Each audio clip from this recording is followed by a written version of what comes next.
রাত্রে ঘরের আবর্জনা ঝাড়ু দিয়ে বাইরে নিক্ষেপ করা যায় না, এই মন্তব্য শিরক। রাত্রে গাছের ফল পড়া যায় না, এই ধারণা শিরক। রাত্রে মানুষকে বাকি দোকানের জিনিস বাকি বিক্রয় করা যায় না, দেওয়া যায় না, এই ধারণা শিরক। রাত্রে মানুষকে জিনিস কর্জ দেওয়া যায় না, এই ধারণা শিরক। সকালে সকালে দোকানের জিনিস বাকি বিক্রয় করা যায় না, এই ধারণা করা শিরক।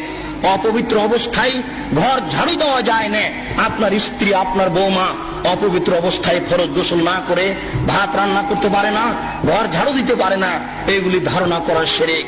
আপনার স্ত্রী আপনার বৌমা অপবিত্র অবস্থায় ফরজ গোসল না করে সব কিছু করতে পারে, ঘর ঝাড়ু দিতে পারে, ভাত রান্না করতে পারে, ভাতের পাতিল থেকে ভাত বের করতে পারে, মানুষকে খাবার দিতে পারে, পারে না নামাজ পড়তে, সালাত আদায় করতে, পারে না কোরআন তেলাওয়াত করতে, এ ব্যতীত যা কাজ আছে সবকিছু করতে।